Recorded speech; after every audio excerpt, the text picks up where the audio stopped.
কাঁচামরিচ আর রসুনের এই ভর্তাটা আমার অনেক বেশি ভালো লাগে। যখনই কোনো ঝাল বা স্পাইসি কোনো কিছু খেতে মন চায় ভাত দিয়ে, তখন আমি এই ভর্তাটা করি। শুটকির ভর্তা ছাড়াও কিন্তু এই ভর্তাটা প্রচুর টেস্ট। আর শীতকালে তো এই ভর্তাটার মানে কোনো জুড়ি নেই, কারণ শীতের সব সবজি অ্যাভেলেবেল থাকে। আর এই ভর্তাটা তৈরি করলে ভাতও খাওয়া যায় অনেকগুলো। তো আমি সব কিছু নিয়ে নিচ্ছি, একদম ছোট উপকরণ আর একদম সহজে তৈরি করা যায়, মানে কোনো ঝামেলা ছাড়া যারা স্পাইসি ভাতের সাথে খেতে চাও ভর্তা, তো ভর্তার আইটেমে এই আইটেমটাও রাখতে পারো। আর এটা এত বেশি টেস্ট হয় আমি কি বলবো। আর কোনো ঝামেলা নেই।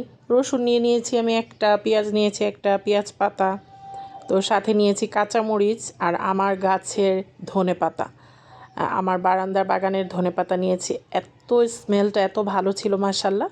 এখন এটা কিছু না, এটা কোনো বাটাবাটির ঝামেলা নেই, কিছু নেই। তার জন্য আমার এই ভর্তাটা বেশি পছন্দ হয়, কারণ ব্লেন্ডার করতে হয় না, পাটায় বাটতে হয় না। আর এই যে বাটুনি দিয়ে সুন্দর করে থেতলে নিলেই এই ভর্তাটা এত বেশি টেস্টি হয়। তার মধ্যে এত সুন্দর একটা স্মেল আসে সরিষার তেলে ভাজার কারণে।